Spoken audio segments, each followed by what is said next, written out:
Hello everyone and welcome to this EMB Third Thursday Science webinar.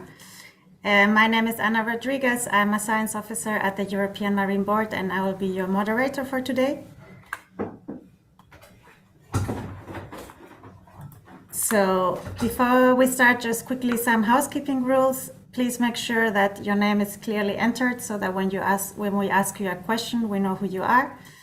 To ask questions, please use the Q&A button at the bottom and let us know from which organization you are and the country you're from. And then our panelists will answer the questions we will select verbally. If you have any technical issues, please use the chat and we will help you. And just so you know, the webinar is recorded and it will be available on our website and also the EMB YouTube channel. So the focus of the science webinar is interdisciplinary collaboration in marine social science. And as you might be aware of, all our science webinars focus to documents are linked to documents produced by EMB.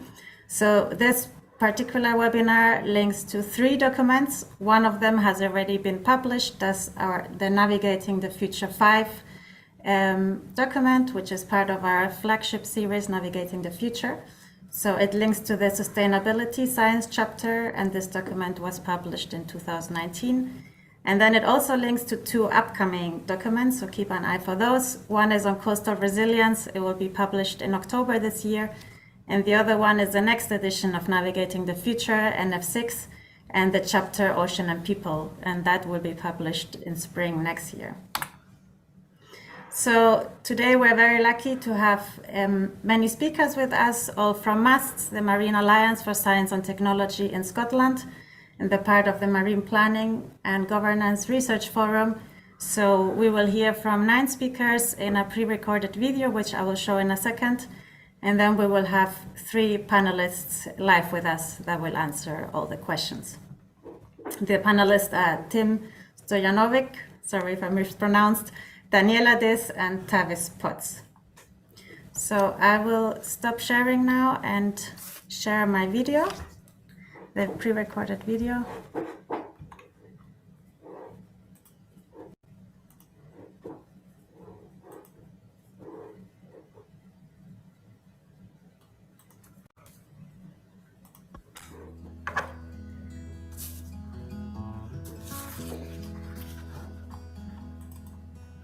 My name is Dr. Tim Stojanovic. I'm co-chair of the MASTS Marine Planning and Governance Forum, and I'm an environmental geographer and social scientist based at the University of St Andrews.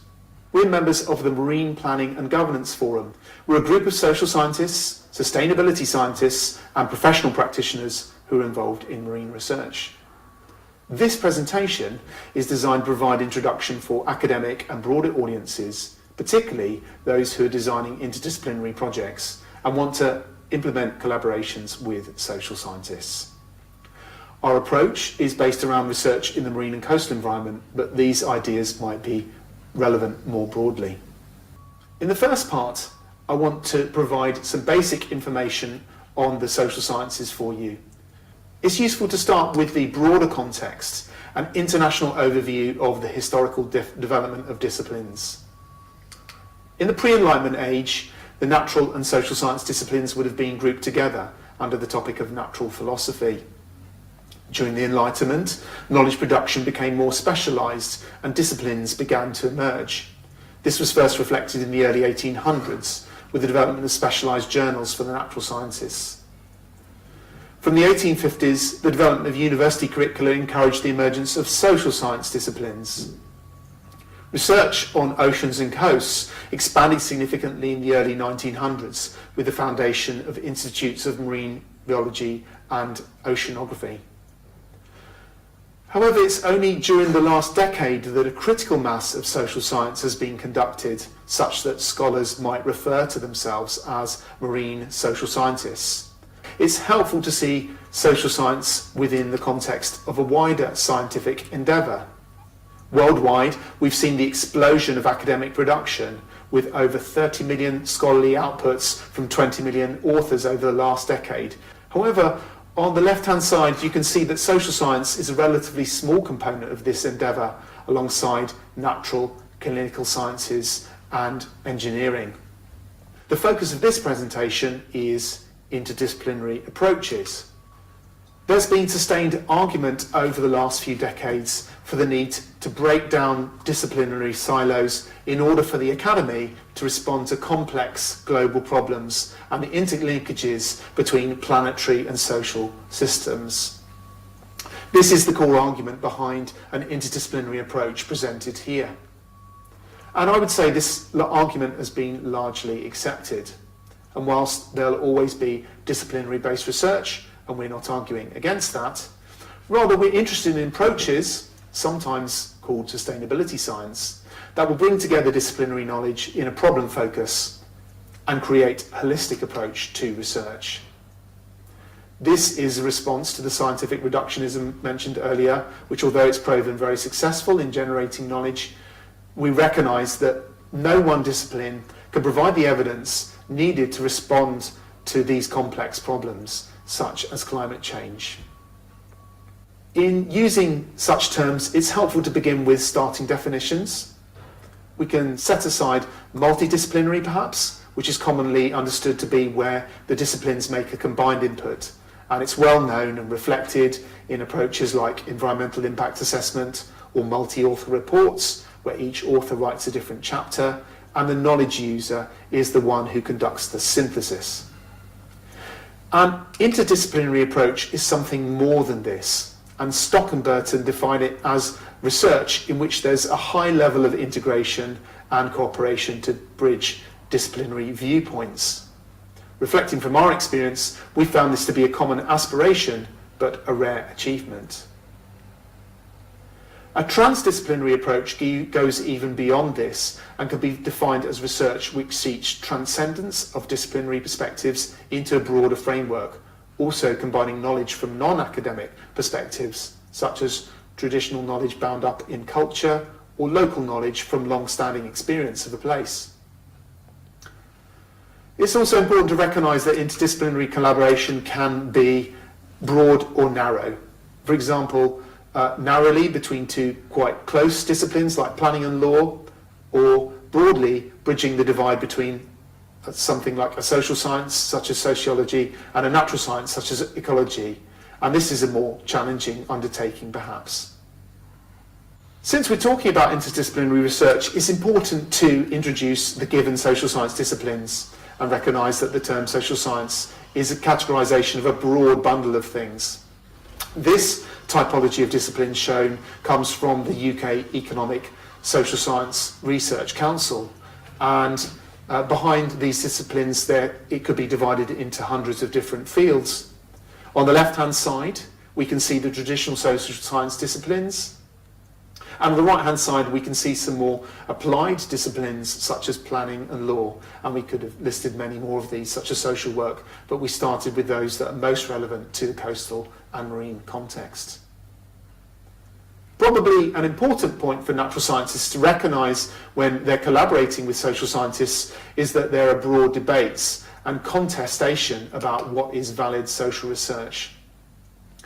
Social scientists might be characterised according to different traditions, and please bear in mind with the slide shown here that it's only possible for me to present a cartoon characterisation in this short presentation.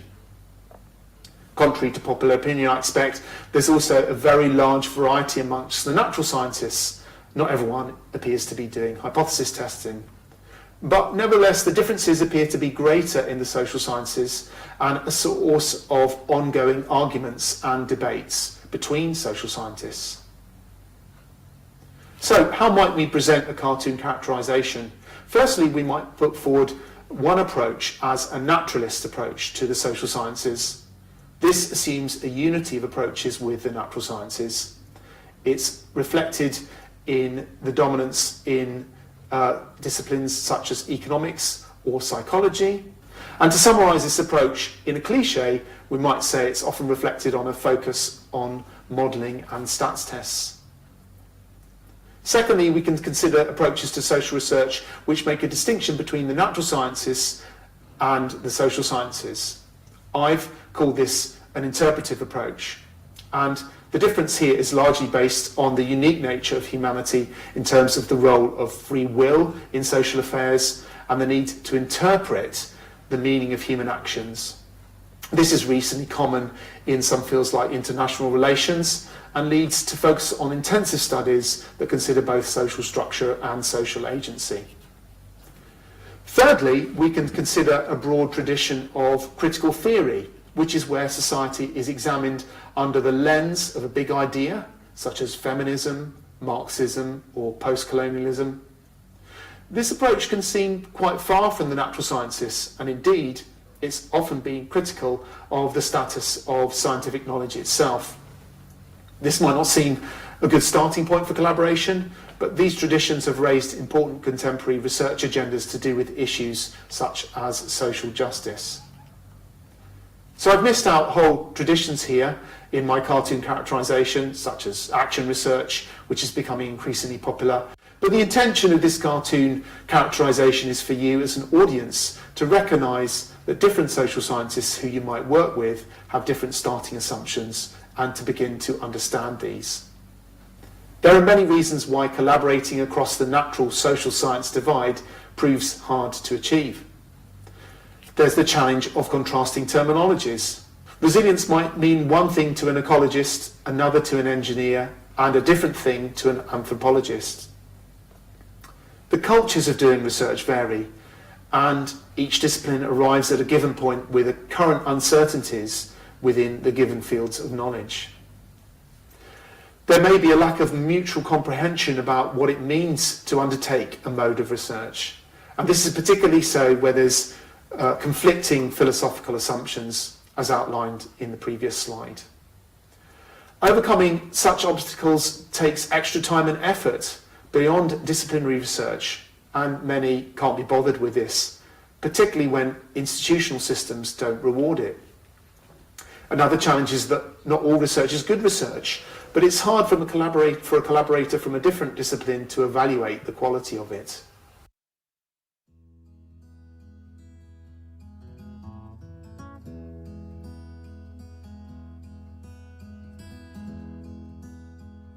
Social research is the process of systematically gathering, analysing and interpreting information about behaviour, knowledge, beliefs, attitudes and values of the human population, social systems and structures.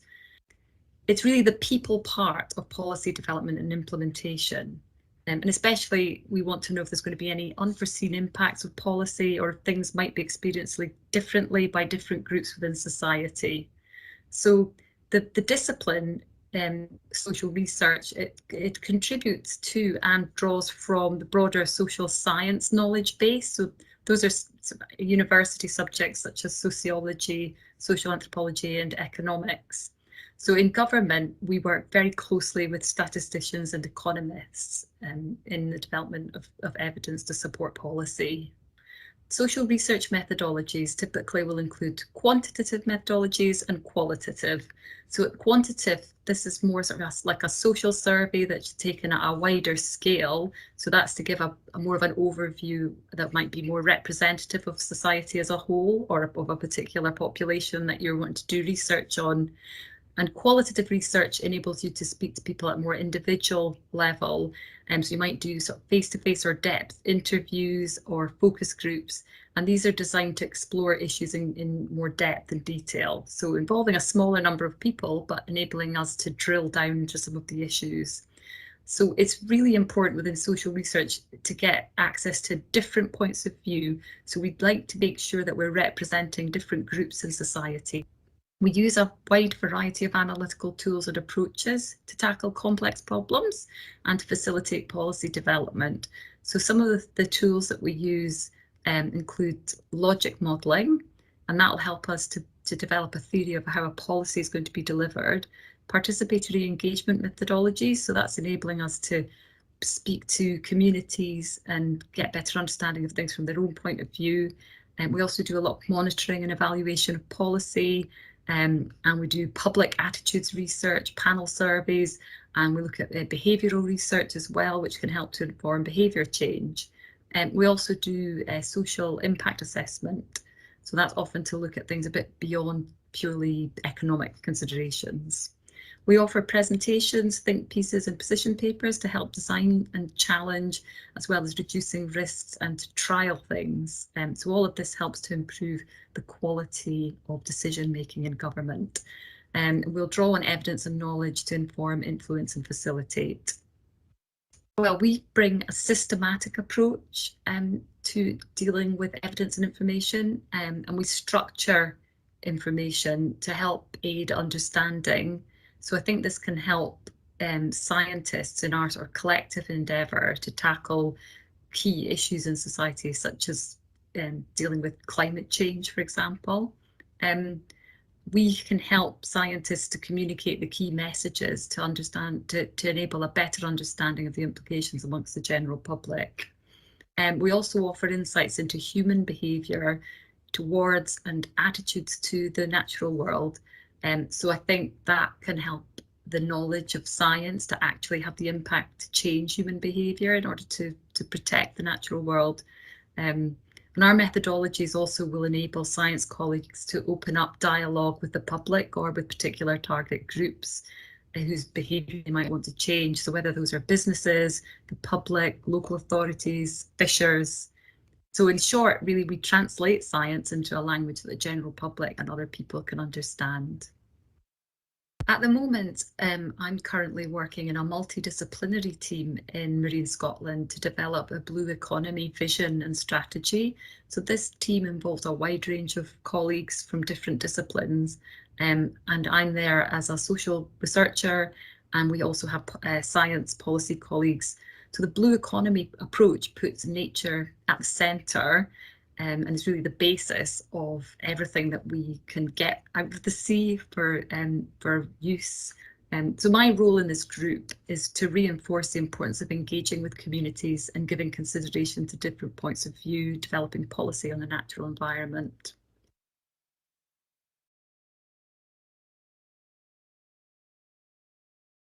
I work a lot around the social, the institutional, and the political aspects of the marine environment and understanding marine systems. So this spans everything from looking at topics such as marine spatial planning, looking at social values, looking at coastal communities, and how all these things come together and influence sustainability in the marine environment, very much the intersection of the human world and the coastal and the marine world. It could also be broadly considered political ecology as one of the areas that I work under, because I'm very interested in how some of the power dynamics evolve in the marine environment, and so how issues of power and the application of power and conflict shape marine narratives and shape how we interact with marine systems. And this includes everything from energy in the marine environment. I'm doing a lot of work around the just transition at the moment, particularly in relation to the blue economy, but also issues of how people and communities and ideas are represented in formal systems of marine policy and marine planning. Starting with probably the more traditional approaches, we tend to use things such as interviews, a range of sort of public-facing or citizen-facing surveys. We also use things such as document analysis, document research to pull out the meaning and understanding of texts. So we might review a whole number of different policy documents or statements and pull out what the narrative is from those documents. We also use things such as focus groups and structured workshops. We tend to work with people directly. We talk to people, we engage with stakeholders, institutions, organizations, different interests to understand their views and to bring those different views together. Of late, we've been developing some more innovative methods or non-traditional methods. So we're really interested in using a technique such as the Q methodology, which is a scientific or a statistical technique for understanding subjective values around different issues and how different values cluster. So it gives you a really good idea of what different groups think of different topics in different places. We use topic methodology such as the Delphi approach. We do a lot of work on the Delphi approach, which is a system of structured surveying and interviews that are connected over time. So you don't just do a survey and walk away. You actually use that to drive a response and a learning process with stakeholders over time. And we're also doing a lot of work of late in areas of participatory research, participatory mapping in particular, where we get different groups of stakeholders and citizens and groups to spatially record and deliberate and understand the marine and coastal environment, and particularly around looking at natural capital issues and the benefits from the marine environment, and getting them to draw and participate and co-develop the ideas and the management plans around natural capital. Really working in a transdisciplinary or an interdisciplinary approach enables you to align the different knowledge sets and really get to grips with how you mechanistically solve the problem. Because sometimes research might create new problems, for example, that were unforeseen. It might impact different groups of people. It might impact marginalized people who are trying to make a living in a coastal community, but you don't understand because you don't have the social research. So how do you actually make change, and real change is really the key, I think, to underpinning bringing different disciplines together in interdisciplinary focused research. It's about change and effective change. I think one of the projects that we've done is looking at the participatory approaches of mapping natural capital. We've done a number of pilot projects under this, where we've worked with both natural scientists, social scientists, and the communities themselves and the coastal partnerships. And so what we would do is we would map out using satellite imagery that was printed out to identify all the key natural features and habitats and species in that area. We would then use that information to drive a discussion about what sort of benefits that communities derive from those species and those features. And we look at how they're distributed. We develop scenarios about how those features would change over time from different pressures, for example, from climate change or sea level rise. And that would give us a good idea of then how a system is changing over time, both ecologically and physically, but also in terms of different ecological ecosystem services that it provides to the communities. Then the social science work really kicked off of understanding how those benefits are distributed amongst communities. So what different parts of society win and what different parts of society lose when you have changing natural capital. So it's a really nice blending of both the natural and social scientists. The natural science brings in the understanding of the ecological system, and the social science brings in the understanding of the social system and how those two interact. And then you have the community then getting a really in-depth understanding of natural capital in their context. So we worked down in England in the Deben estuary for this. We also had test sites in Scotland looking at how these coastal systems are changing. And then communities can then prepare themselves for those changes and actually, even importantly, use that information from a natural capital and a good understanding of a natural capital system to draw in investment, to draw in infrastructure, to make themselves more resilient to face those changes going forward. So we needed both the ecological information and we needed social science expertise, and we needed the cooperation with the stakeholders themselves to achieve all that.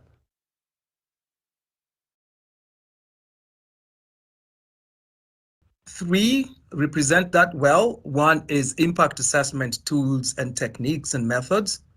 The second one is essentially the interface between the built and the natural environment.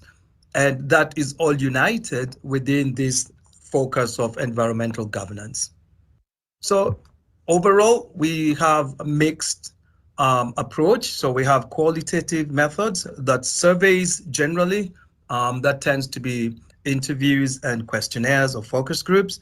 And then within quantitative methods, we tend to do correlation analysis, sensitivity analysis, and factorial analysis. And we also do secondary data analysis, essentially to cross-fertilize perspectives, to enrich perspectives, to try as much as we can to sort of bring in other methods, other analysis, other values, other principles, so we can understand phenomena perhaps in a more balanced way. Recently, we looked at policy evaluation, and we were looking at policy on low and zero carbon generating technologies on new houses. And so this was me as a natural scientist, and I collaborated with architecture researchers. And the output essentially was the benchmark of Scottish policy on this. And the second other output was policy recommendations going forward.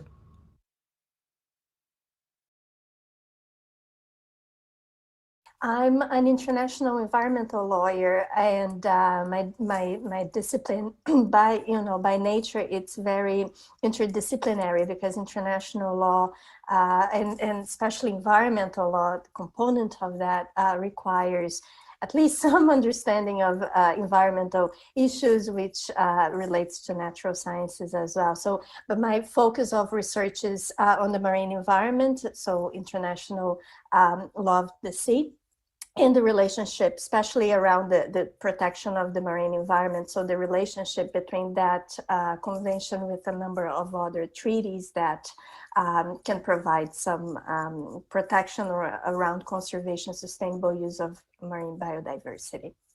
Of research and usually the methods in international environmental law especially is very targeted on understanding the sources of international law, the jurisprudence or decisions of international tribunals or courts, and on the interpretation of different treaties. I usually like to apply a systemic interpretation of treaties, which means trying to find ways that looking at the relationship between different international instruments, being legally binding instruments such as treaties, conventions, agreements, and non-legally binding instruments or policy instruments.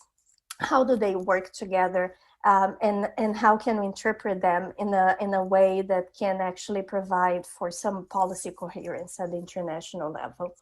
I think that the engagement is mutually beneficial, and I think that the understanding international law, international policy can provide some good boundaries and parameters for natural scientists to think about in terms of applying their findings to a practical, problem in terms of policy making. It can influence policy making and lawmaking at the international level. So those findings can be more targeted in answering some of the questions that we have in terms of legal questions or policy questions. So I participate as a policy expert in a group of scientists, natural scientists, the Scientific Council, a working group of the Scientific Council of the Northwest Atlantic Fisheries Organization. And it has been very positive for me personally to learn from the natural scientists what they're producing in terms of understanding, for example, significant adverse impacts to vulnerable marine ecosystems,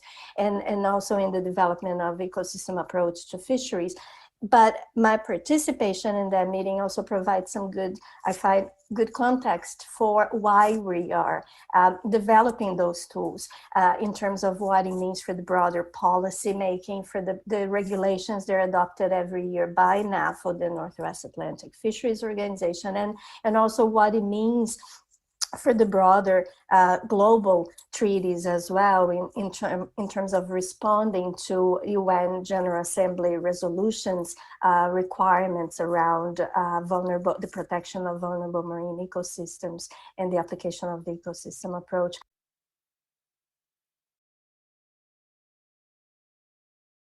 Well, economics is a social science, and as such has the study of people at the center. It seeks to explain what drives human behavior and decision-making, how people use scarce resources and respond to incentives.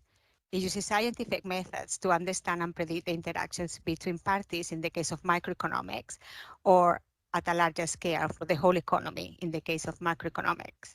Well, economists use a wide range of research methods to be able to carry out their analysis, forecasts, and evaluations. This ranges from data collection and analysis to carrying out economic modeling and econometrics, but also economists use economic evaluation methods to show if resources have been used efficiently and have led to the desired outcomes. The complex problems we face today, from epidemics like COVID to the huge challenges of climate change and biodiversity loss, and how we have to come together to try to find solutions, demonstrate that this collaboration can be extremely beneficial. And a good current example of a field where natural scientists and economists are having a very positive impact together is in the development of the offshore wind sector in Scotland. Scientists and economists are working on the process to approve the ScotWind 1 developments by assessing the evidence needs and evidence provided for the environmental and the socio-economic impact assessments. So this is an area which is quite important, and we are working quite closely together. Another area happening within Marine Scotland and also in the Scottish Government in the kind of more widely land area is the collaboration to develop a natural capital approach. So in Marine Scotland, we are working with scientists to develop this approach to inform the blue economy, and also to introduce this as part of all the other assessments that we do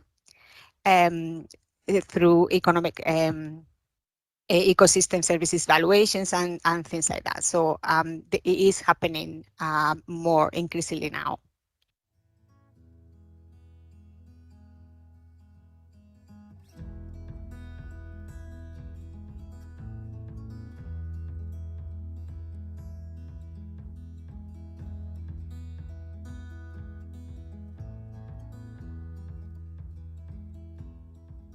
The idea of deep listening. I know that sounds obvious, but just to pause and really listen to the people, the audience, the individual, the group that you're working with. It gives you new insights, takes you to a different place, and also being very mutually encouraging, and in particular respectful. And that's just through tone, through listening, through acknowledging ideas, and realizing that shared practice will usually lead to a more creative and a more open and actually often new solutions. Through having that diversity of views can lead to a new solution that maybe no one group or person wouldn't have thought of. Boundary objects are big concepts like resilience, adaptation, vulnerability, sustainability, social ecological systems, or ecosystem services. These broad concepts are flexible enough to be adaptable to a variety of situations, while also being relevant to sustainability issues in a holistic perspective. Take, for example, the concept of resilience. It might be seen one way by an engineer, another way by an ecologist, and yet another way by a social scientist. By coming together over these overarching terms, disciplinary researchers are able to explore both the differences in perspectives that they have and progress beyond their disciplinary understandings to create new holistic understanding and knowledge around the issue. Understanding an ecosystem is very difficult. Understanding how people interact with an ecosystem is even more difficult. But we're driving towards the understanding of a holistic approach. I actually argue with students that a full holistic approach is probably not possible. You can't understand everything from bacteria and viruses and phages up to dolphins and humans. But we have to travel in that direction. We have to bring disciplines together in order to understand the complexity of systems and to make good management decisions about managing those systems, understanding them, helping their resilience, and maintaining them into the future. So that's the challenge we face. And this kind of integrated multidisciplinary work is what we require in order to meet that challenge. My tip or main point is that as we as scientists are so used to being the experts and the people, you know, that you've come to listen to, we have all this great wisdom, but actually to do things well in a participatory approach, the best thing, a colleague once said to me, you need to get over yourself. And that's exactly it. If you're going to talk to these other people, sure, you're an expert, but you're an expert in a tiny little field. And so you are not an expert in every field, and you don't need to use the jargon of your field. You need to up your game in listening and engaging. And you need to know if there are experts out there that are really good at facilitating engagement. It's not that simple. And if it looks simple, it's because someone has put a huge amount of effort into making it work and be efficient. So please respect all those who can make that facilitation.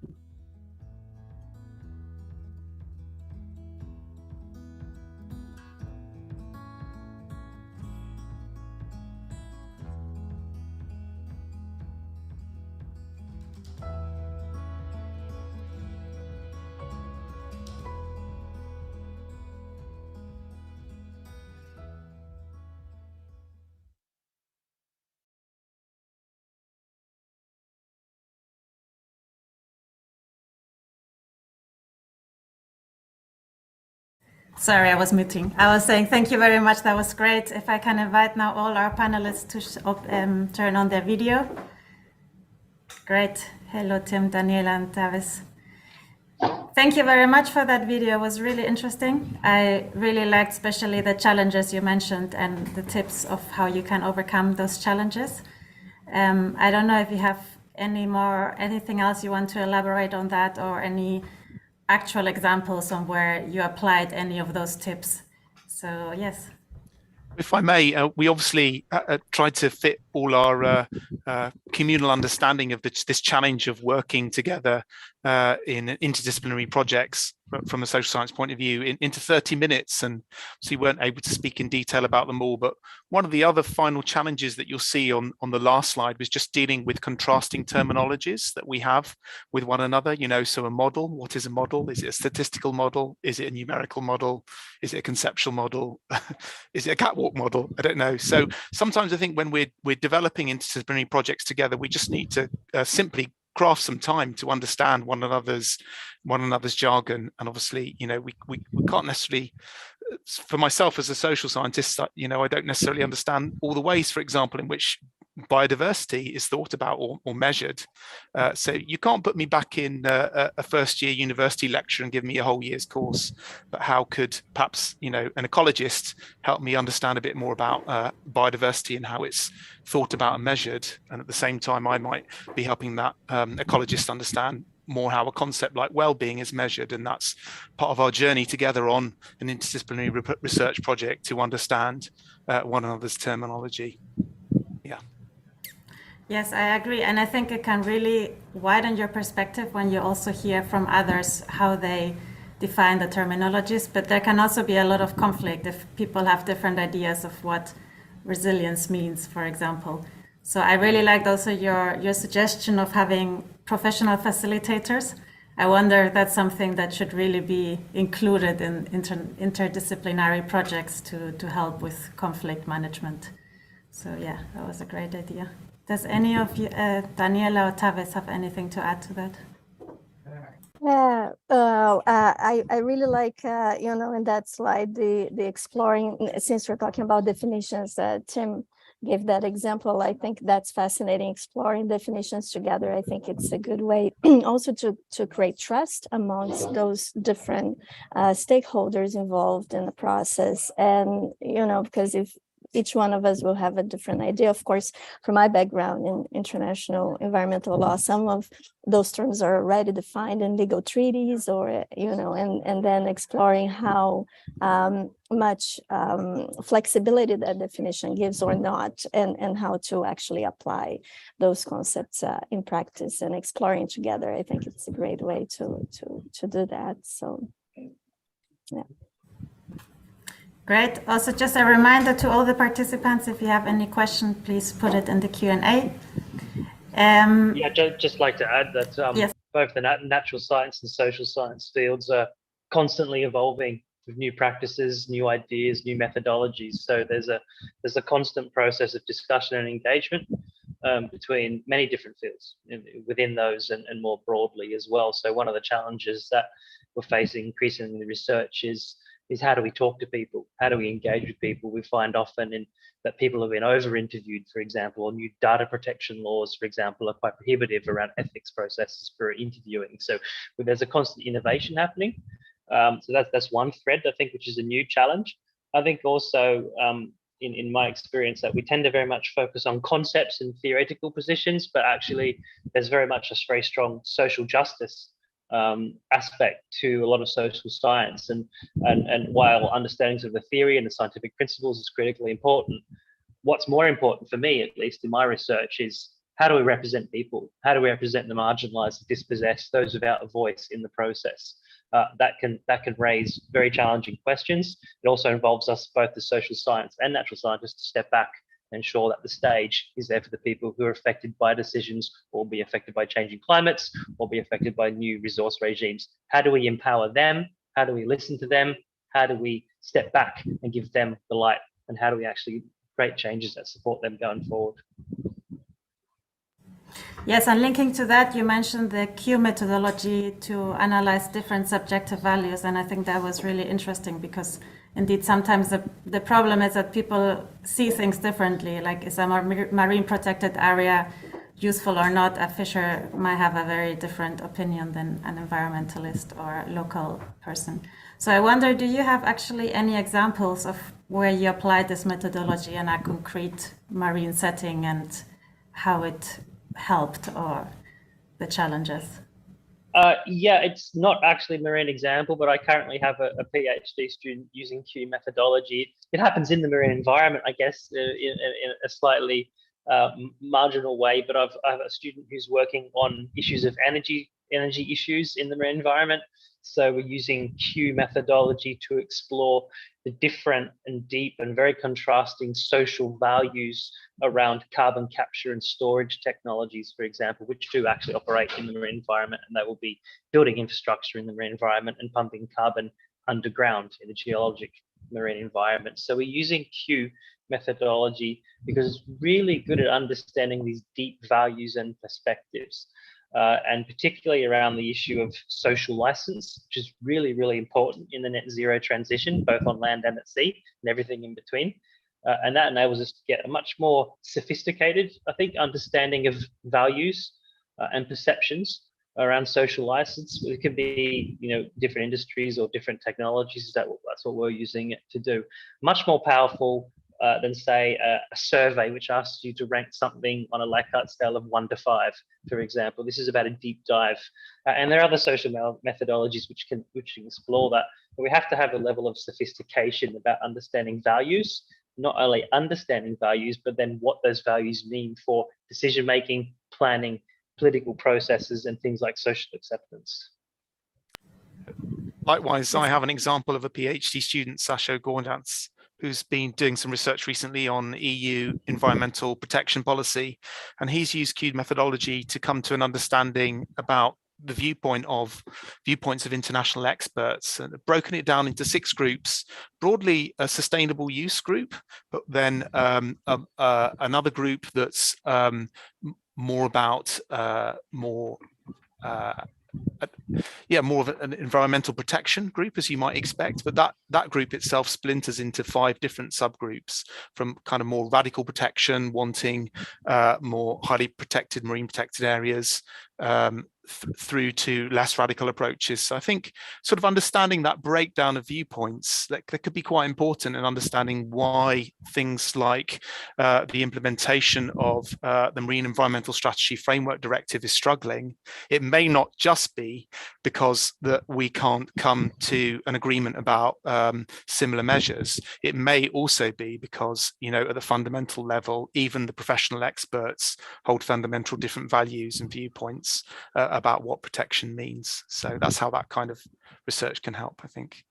We've got a question in the Q&A about using facilitators. Yes, I was going to come to that. Yeah. Yes, please. So the question is, if you want to use facilitators, where can you find them and how can this be developed?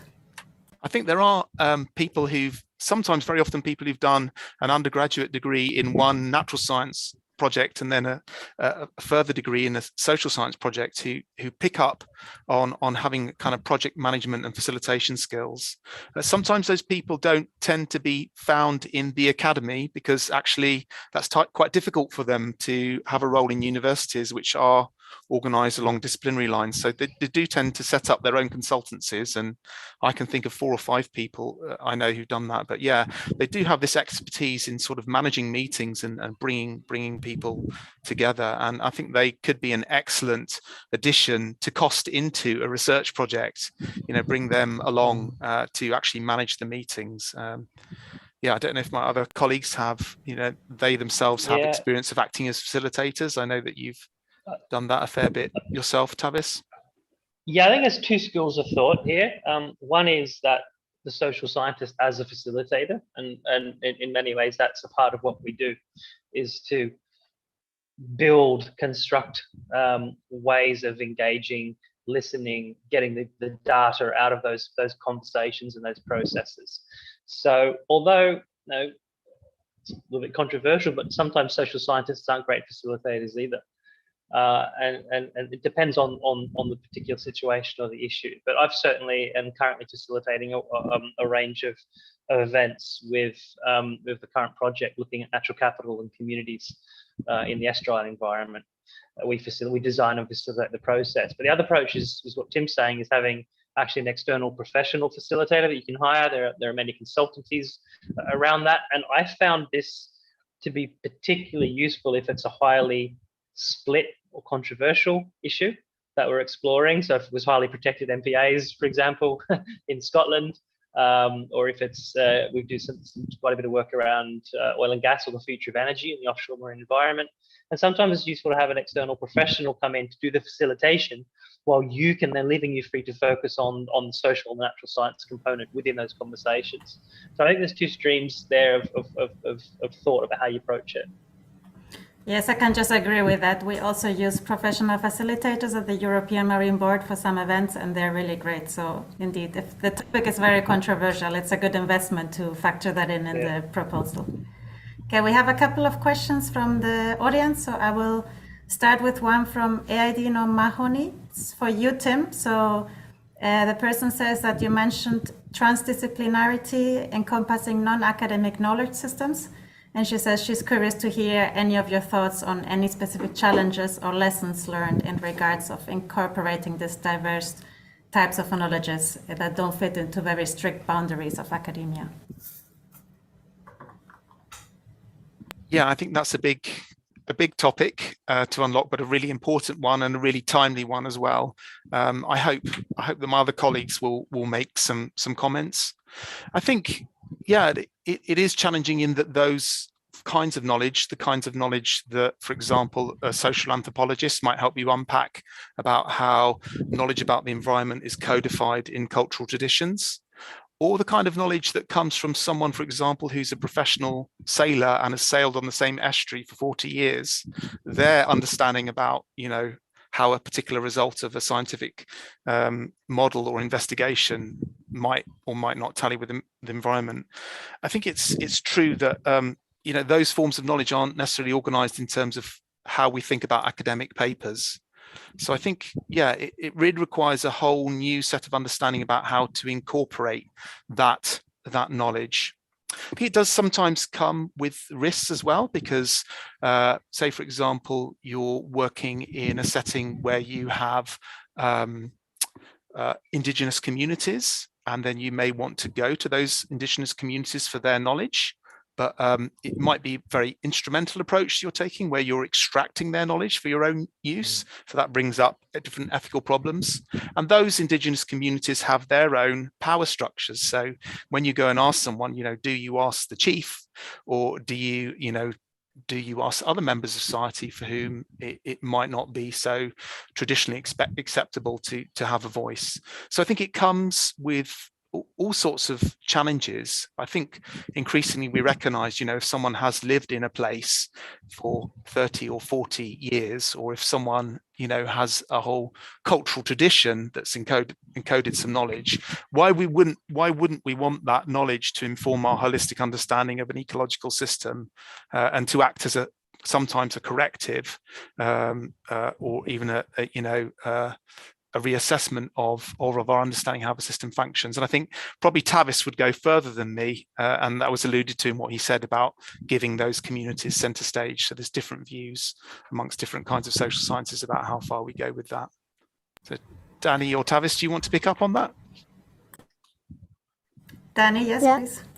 Yeah, no, I think this is fascinating, like the traditional knowledge, for example, if you think of, going back to the definitions as well, the UN Decade for Ocean Science for Sustainable Development, the implementation plan of that decade defines ocean science as including also traditional knowledge, but of course it depends on the free and prior informed consent of those indigenous peoples and local communities wanting to be involved. So, and that's really dealt with I think, very comprehensively under the UN Convention on Biological Diversity, where also those IPLCs, or indigenous peoples and local communities, have a voice. Of course, they're observers, as they're not, member states. They cannot vote on decisions, but they have an active participation, and all it takes is one member state of the convention to support their statement, to make, or an NGO or any other stakeholder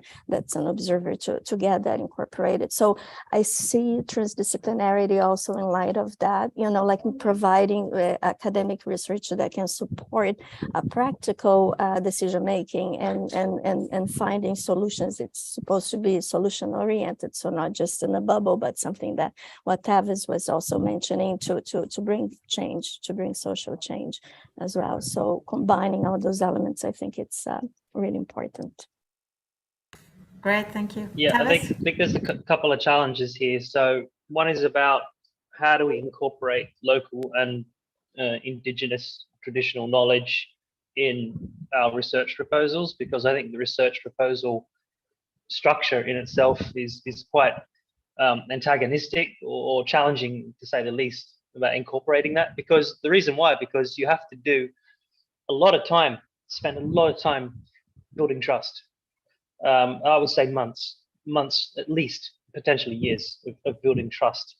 Even before you go in, and a lot of local communities and communities I've worked with in Scotland, communities I'm working with now on our natural capital project, saw the research process as quite extractive. We're going in to harvest their knowledge, as Tim said, and use that in our publications and our projects. And the response can range from very resistant to we're not going to cooperate.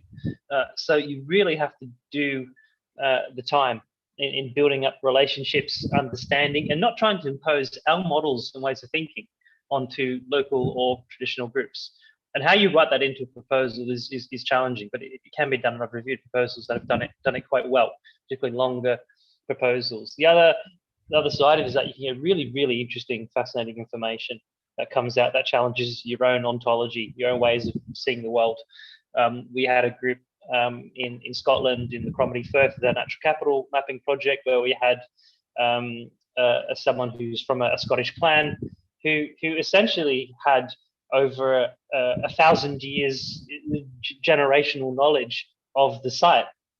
And we're talking about quite a small site, a couple of miles, but the deep knowledge of what this fellow had of the clan. You had written records back to 1100 of the clan's presence and how the things have changed, and the agricultural uses of the land and the marine uses. It's absolutely fascinating. And so you have to adjust your processes sometimes on the fly. You need to adapt your way of thinking and your research models to what local and traditional people are saying, not the other way around. Thanks. I'll go to another question from the chat. We have a question from Jill Ainsworth from the University of Santiago de Compostela. And the question is, have you noticed in recent years general trends in the attitudes of people, marine stakeholders, coastal communities, and the general public towards marine conservation and management? So has there been any changes that you have noticed? Who wants to jump in? Tavis, I think probably you've been associated with some research measuring this. I mean, probably just from my own Scottish perspectives, because I'm really trying to focus now on research that's in Scotland or UK, so I don't have to travel as much and cause carbon emissions. But yeah, absolutely, it's changing constantly. As an example, there's been a huge debate in Scotland around marine protected areas. The nature of rural communities, their economic and social problems and challenges and decline. There's been actually, in some ways, a hardening of resistance to marine protected areas from certain sectors, and poorly worded policy directions in Scotland. And so there are a mix, and I'm always very hesitant to say marine stakeholders because the views are so diverse. At the same time, there's an upsurge in maybe community level, civil society led, and at much smaller scale marine protected areas that I'm seeing in Scotland as well. Whether this is universal, I can't answer that. I'm contextual and place based. But yeah, there is a very complex space, and it's changing. People's views are changing and change regularly. Does anyone else of you want to say something on that? Tim or Daniela? Sure, yeah. Well, not talking about local communities per se, but just a thought in relation to any changes in, conservation and sustainability around ocean-related issues at the international fora. What I've been seeing from recent negotiations at both, this new treaty we have on high seas, biodiversity beyond national jurisdiction treaty, and also the policy instrument that we have, the Kunming Montreal Global Biodiversity Framework. I think that, there has been a lot of compromises. So, of course, those divergent views still exist and were present throughout the negotiations of those two instruments that were just adopted recently. One in December last year, the CBD one on GBF, Global Biodiversity Framework, and the BBNJ agreement just adopted in June, 19th of June.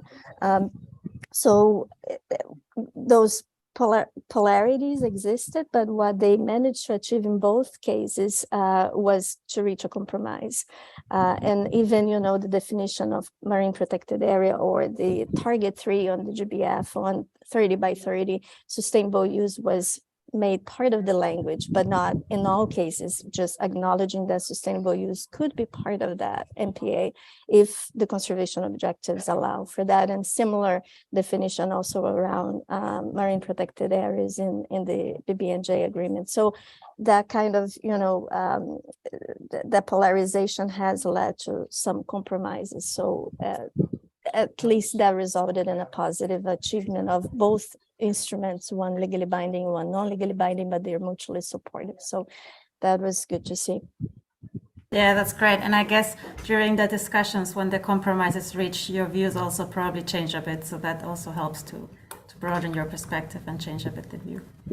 Okay, we have time for one last question in the chat from Alexandra Maheswari Waskita. She says that she has observed that some facilitation methods are quite similar with the research approach. And she asks whether you think that practitioner approach used by NGO, I'm not sure what that is, maybe if it could be combined with social participatory approaches. Does any of you have any comment on that or ideas? I don't know exactly what a practitioner approach is, but yeah, just to echo the questioner's comment, Alexandra, I do recognize that framework that science brings can sometimes be really helpful, particularly in thinking about a systems approach or holistic approach to bring people together. I think that is one of the strong suits that science brings. So, but I think I would also encourage you to explore other approaches. I had a very positive experience recently as part of a UK NERC ESRC Sustainable Management Marine Resources project, where we had people from the arts and humanities facilitating us. And that might sound a bit crazy to you, but we actually had people from a theatre background getting us to do participative theatre. And it really was very thought-provoking, where people had to play the role of the conservation officer, the local NGO and the local fishermen, and people put themselves in the actual feet of the people and think about it from their point of view. And that was a very interesting step in our research program, to go through that experience and be facilitated by someone like that from an arts background, to helping us understand how people might see an issue. So I think there is room to build on the approaches that science brings. I think there's also lots of other ways in which we can think about what good facilitation, what bringing a group of people together to really think deeply about an issue and to deliberate together on what might be the best way forward. There's lots of tips and tricks that can be applied. In case I don't have a chance to comment anymore, I just want to say good luck to all the audience. And, we as a bunch of social scientists have presented this with the hope that we can just encourage any of you who are natural scientists to find those other willing social scientists like ourselves out there and put together an interdisciplinary marine research project. It is challenging. It has its frustrations. It doesn't always lead to success, but we found it a really rewarding part of our careers. So I guess we're just coming from the social science point of view and extending that offer and wishing you good luck as you try and pursue this. Great, thanks. And just before we close, if someone can answer in 10 seconds the last question, which is, whether as a social scientist you have noticed increased acceptance of this diversity of knowledge from the marine natural scientists. Has any of you seen increased acceptance? I see nodding yes. Sometimes. Okay. More work to be done. More work to be done. But yeah, there's general increasing. It's pretty good, but there's a lot more work to be done. Great, thank you. Thank you very much for this discussion. It was really interesting, and also for your video. I will just share my screen again to announce our next webinar. So our next webinar will be in September. We will have a break in August, and it will be on deoxygenation in the Black Sea. This links to our most recent document on ocean oxygen, which we launched in June. And the document covers the role of the ocean and the oxygen we breathe, and also the threat of deoxygenation. And the webinar will be given by Mustafa Yücel, which was a working group member, and he's a professor at the Middle East Technical University of Turkey. So you can register through our website, and we hope to see many of you there. And with that, I would just like to thank again our speakers of the video and our panelists, and also all of you in the audience for your participation. Thank you very much.